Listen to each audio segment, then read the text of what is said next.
I want to encourage each and every one of you. I've said that this program is designed to help you. Sometimes the help comes in ways of encouragement. Most of the time, people need to be encouraged. You need to be encouraged this morning.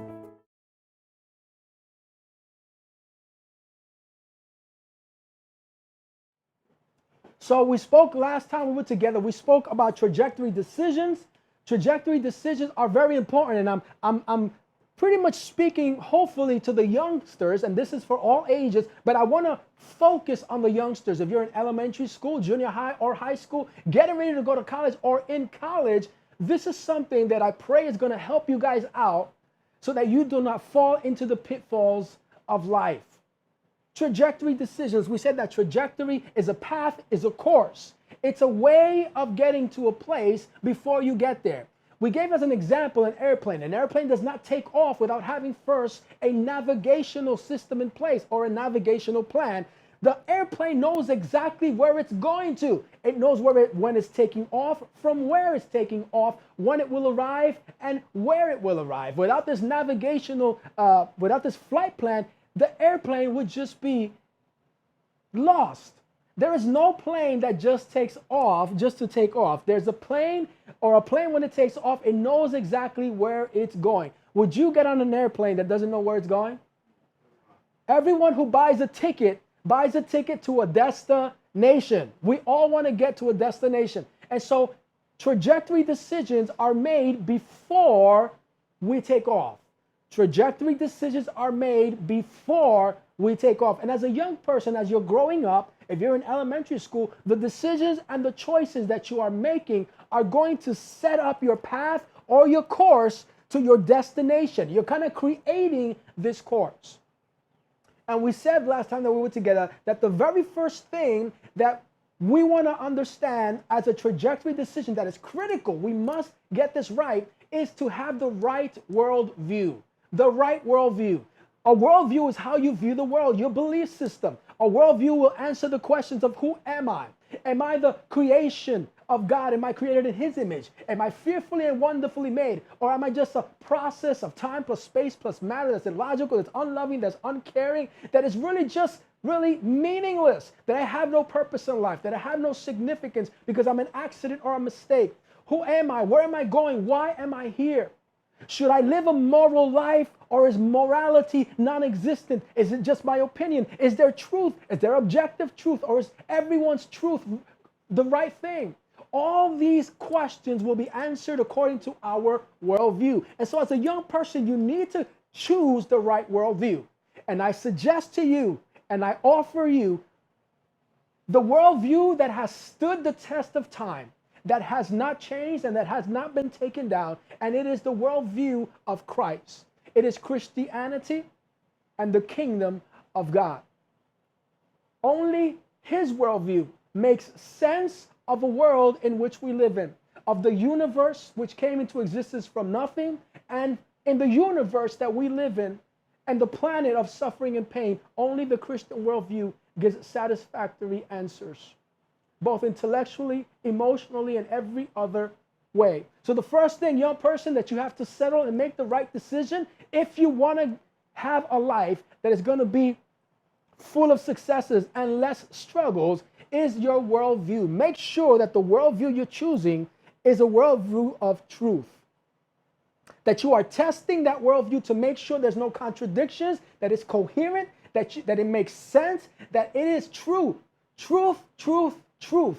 Don't just make it based on your feelings or your emotions. Make sure that it is true. And again, I have not found a worldview that is more true or truth than Christianity or Christ, the creator of the universe. The second one that we spoke about for a trajectory decision, first, let me just repeat it, is choosing the right worldview. Choose the right worldview.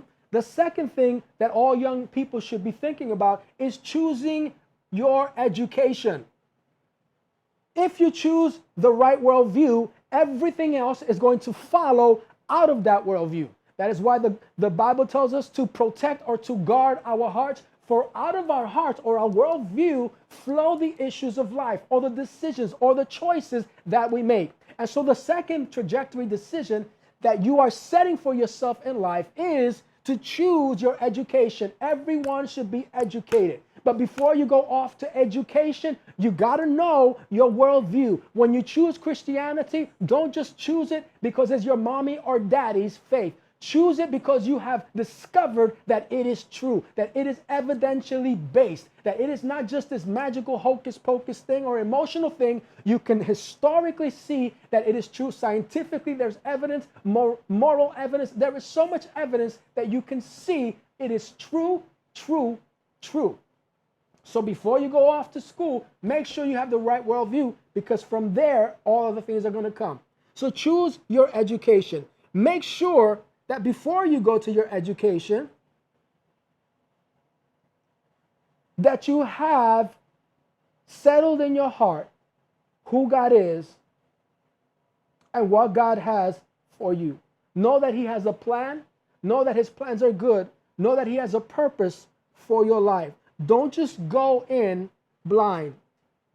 Good success in education depends greatly on choosing the right worldview before going off to college. So those were the first two things: choosing the right worldview, and the second is choosing your education. Do not fall into this bad habit of thinking that you don't need education. Look, there are many people who have made it without education, but that doesn't have to be you. Whether it's 2 years, 4 years, a doctorate degree, double doctorate, triple doctorate, whatever it is, but you must educate yourself. We're living in a time where we have loved the Lord our God with all our heart. We've done that. We've loved the Lord our God with all our strength. We've loved the Lord our God with all our soul. But it is a time and a generation when we must also love the Lord our God with all our minds. With all our minds. So let me go on to the third thing, which is critical. Young person, I hope you're listening. And even if you're not that young, it's okay. Here's the third decision, the trajectory that's going to set your life up, or that you should be setting up for yourself as you're growing up, developing, maturing in your life. Are you ready? The third trajectory decision is choosing your spouse. Choosing your spouse. In today's culture, we're not taught that we choose our spouse. We have lies like the heart loves whoever the heart loves. That is a lie from the pit of hell. You choose to love. The heart doesn't drive you. At least it shouldn't govern or drive you. You are to lead your heart. You're not to be led by your heart. And so choosing your spouse is critical. This is critical because marriage is the most significant relationship that you will have on planet Earth. Marriage is the most significant, that will influence, that will shape, that will do so many things in your life. That is why it is so critically important. And you as a young person or a single person must think on these things. If you don't prepare, this is the problem. When we don't prepare, we then get caught and we get smacked upside the head and we think that we fell in love. No, you didn't fall in love. You got emotionally attached. And that's a big problem in today's society. You didn't fall in love. You got emotionally attached. Falling in love is also something that is not real. We must learn as believers in God to walk in the authority and in the wisdom of God, to choose people who are going to go the same way that we're going. How can two walk together unless they agree? We must get together with people who have the same vision. We can't just let our emotions take us to a place that is completely opposite from God's best for our lives. Look, you're never too young to begin thinking about what kind of person you want to marry. Now, I know the first thing that comes to your mind is they got to look like this. They got to have this type of body, this kind of hair, right? Those are the things. But listen, that's fine and that's great, but all those things will fade away, and there are things that are much more important than that, like character, the character of a person, the spirituality of that person, their relationship with God, their morality, their worldview. All these things trump what is on the outside. So if you choose a biblical worldview, or truth, then you have been guarding yourself from from sex before marriage, and understanding what marriage is. Let me see. I think I went a little bit ahead of myself.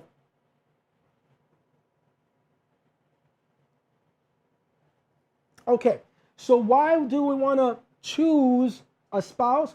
One of the things is that if you've already chosen your worldview, a biblical worldview, then you have already been guarding your heart and you've been doing everything to live pure, not being conformed to what everyone tells you in this world, what your friends tell you, what the movies tell you, what the TV sitcoms tell you, what TV tells you, what the songs tell you, what the magazines tell you. You're not being conformed to those things regarding sex, but you're keeping your heart pure.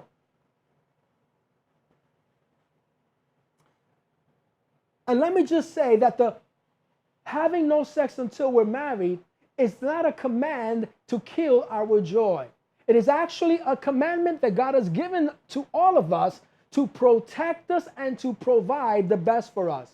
You see, there are so many things that can happen to a youngster who goes and does not keep purity at the forefront of their mind. There are sexually transmitted diseases, there are emotional scars, there are physical scars. There can be a pregnancy that will be something that will harm your future as well. Not that the child is a mistake, but your mistake, your choices can lead you to struggles in life. Staying pure before marriage. Staying pure before marriage. As you are thinking about your spouse, as you are thinking about this person that you want to partner with, so that you can, for the rest of your days, partner with God. You and your spouse partner with God. As you are exercising self-control and as you are exercising purity in your life, what you're doing basically is you're training yourself on how to be a godly husband or a godly wife. What you're doing is that you are training yourself to be pure. Because if you cannot be pure now, it's going to be very difficult to be pure when you get married. So how you are behaving now, in other words, just because you're single, it doesn't mean that you can't live as a husband or as a wife. Husbandry or wifery doesn't happen when you put this ring on. It is a state of the heart. When you decide to be pure before marriage, you're already being pure to the person or being faithful to the person you're going to marry, who perhaps you have not even met yet.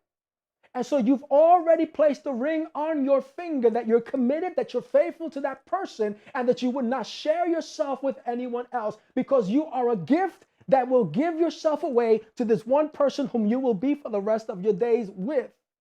And so purity is the training grounds for a future that will guard your marriage, both for men and for women, boys and girls.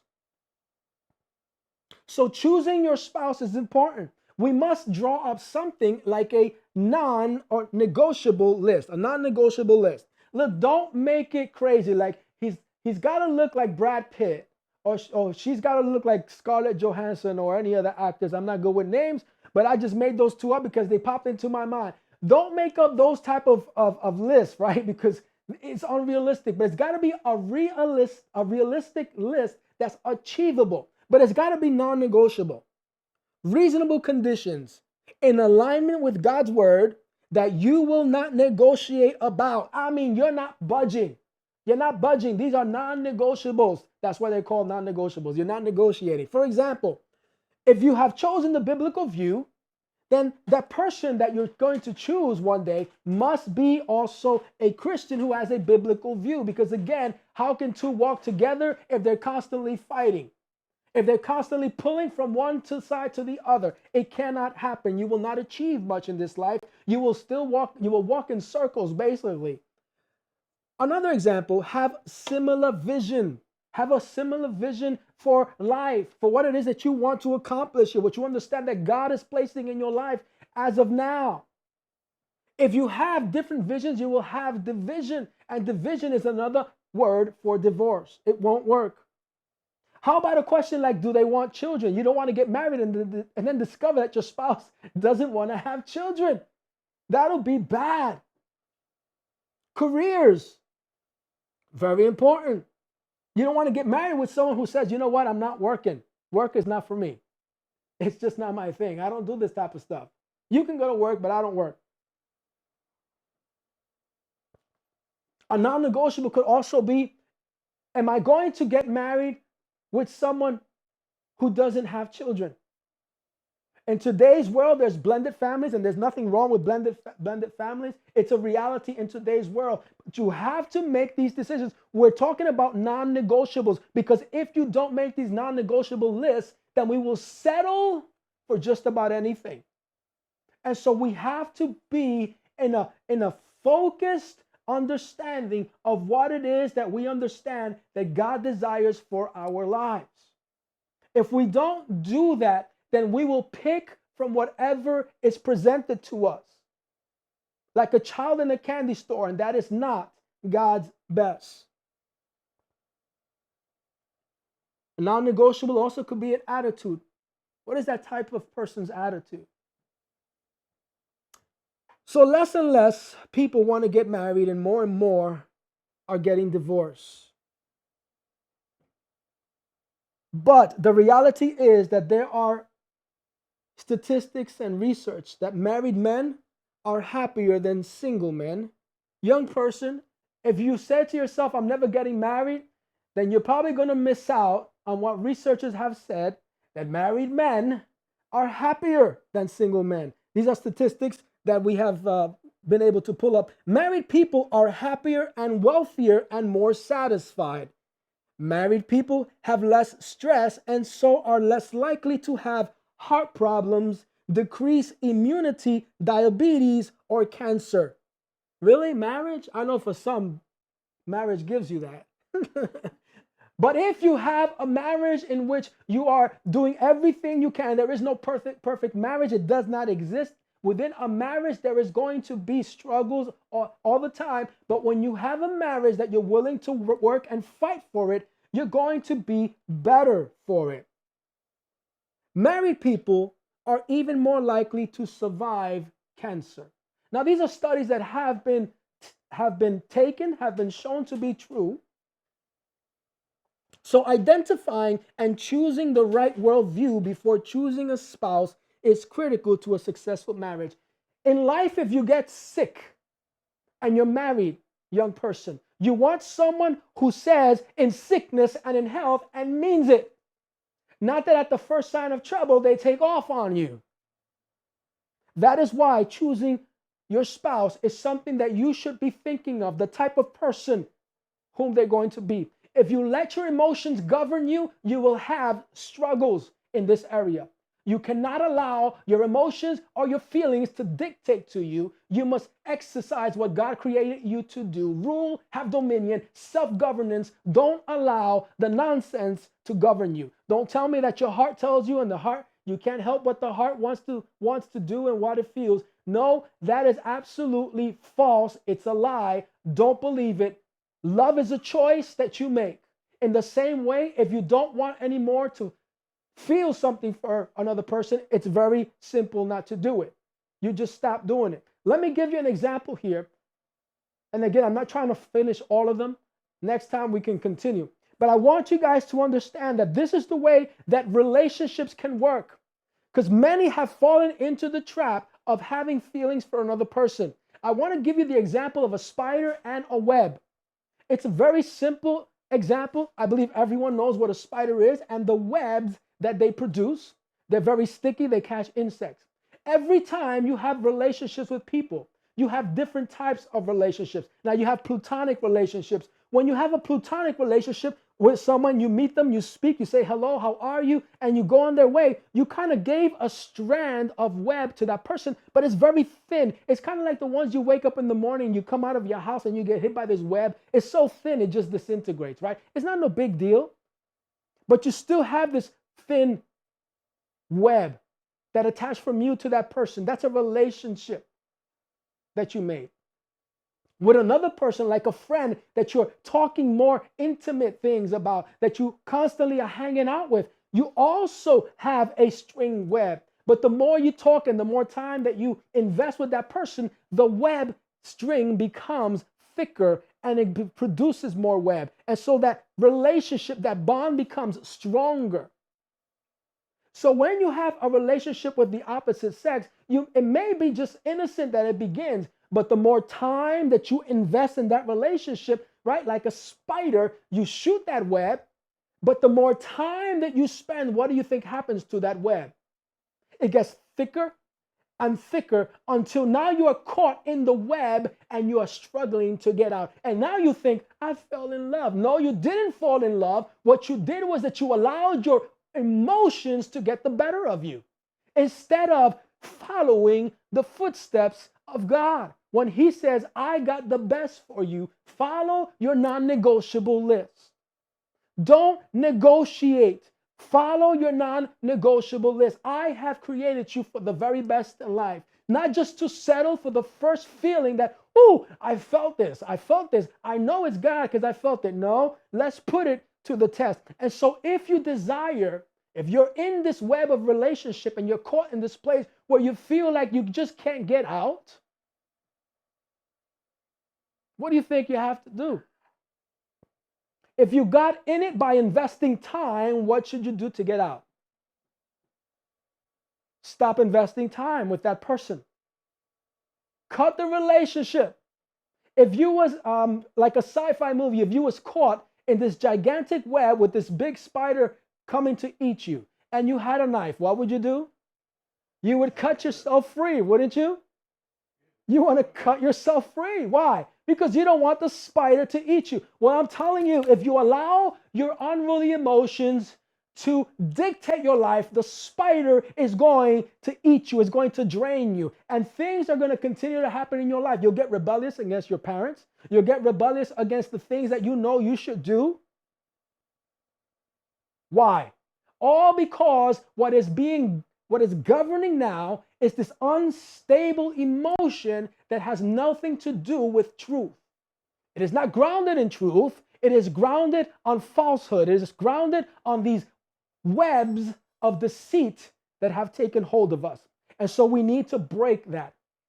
We need to break it. And the way you break it is that you stop investing time with those relationships. That goes for the opposite spouse. That goes with friends too. We must learn to walk with wise people, not unwise, foolish people. Because time spent with people, eventually you're going to identify like them. Look, no matter the strongest person there is, when we spend or we invest time with people, we're going to be influenced. The best of us, we're going to be influenced. We grab some of their stuff. And what I am saying simply is this: we have to guard our hearts. Choosing our spouse is incredibly important.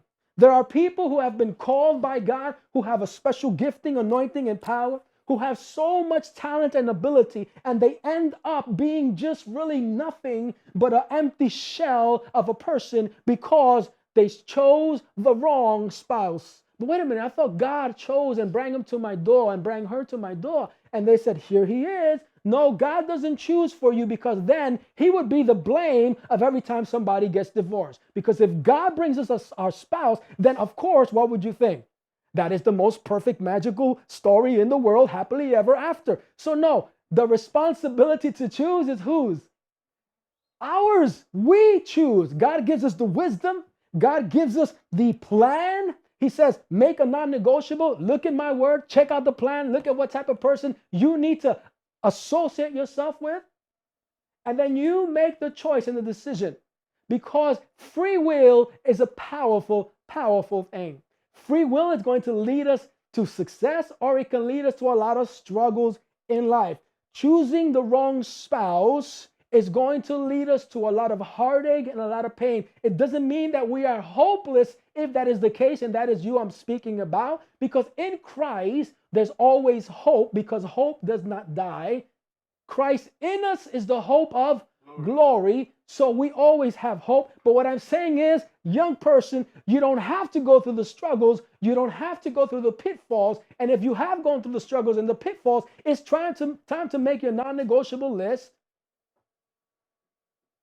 So if you don't have someone in your life, the next time you know how to better choose. Choose wisely. Choose by using the mind of Christ. Do we have access to the mind of Christ? Yes, we do. Yes, we do. And it all comes down to this. It all comes down to who do you see yourself as? Because if you see yourself as the child of God, if you see yourself as royalty, if you see yourself as someone who is loved by God, worth the sacrifice, the resurrection, the murder of Jesus Christ, then you're going to understand your value, your worth, and you're not going to settle just for any cheesy line. You're not going to settle for anything that tries to come and rob you of everything that God has given you. Look, people are robbing or trying to rob you of your sexual purity. They're trying to derail you from your purpose. And you need to understand this, that there are wolves, but you don't have to be a sheep. You can be a sheepdog. And sheepdogs fend off wolves and beat them. Wolves do not beat sheepdogs. If you don't believe me, check it out on YouTube.